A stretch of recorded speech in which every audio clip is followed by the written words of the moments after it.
What a cute meet cute. Right? I love a good meet cute.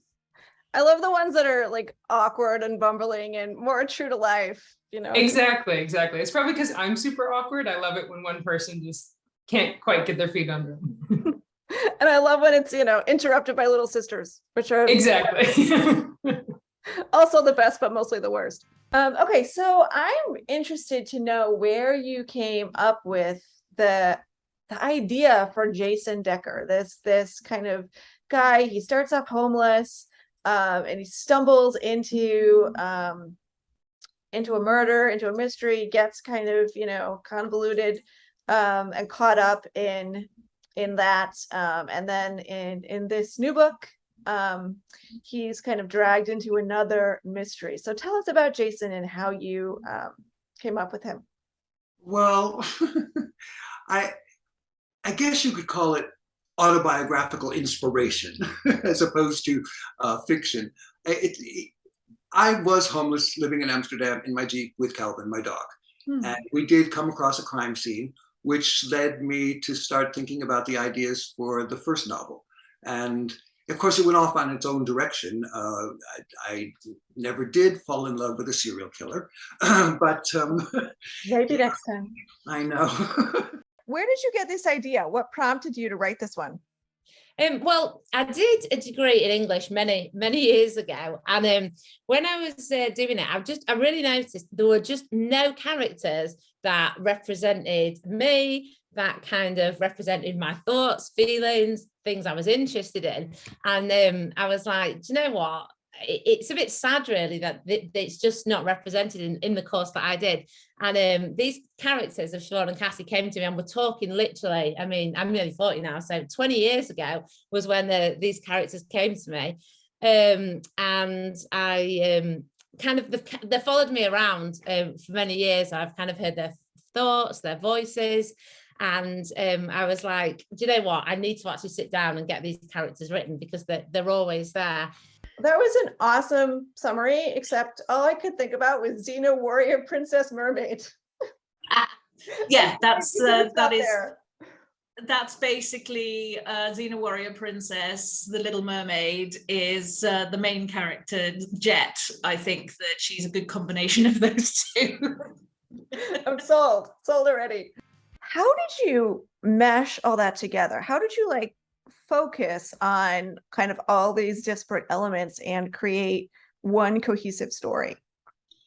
Well, I think that's the art of writing, isn't it? It's that skill of being able to blend and weave tightly, weave those two pieces together tightly. Why don't you tell us a little bit about Mare and Evie? And I'm always interested to know, what is it that attracts them to each other?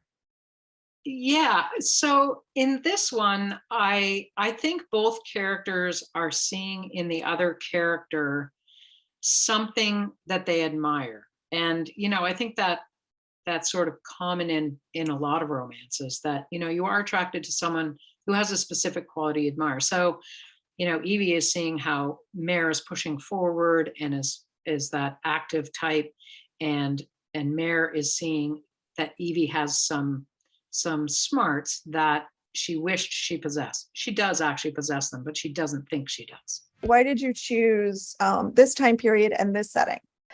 So yeah, a lot of it is aesthetic. I'm really into fashion, and I really loved the way that flappers got to dress, and how the dresses kind of got shorter and women sort of got to be a little more free with themselves in the 1920s for a little while. So tell us a little bit about Paige and Ava. What is it that attracts them to one another? I think it's that they bring out something in the other that they're not used to. For instance, with Paige, she spent the majority of her adult life in the military, in a war zone, part of intrigue of doing kind of spy type work, surveillance work, and undercover work.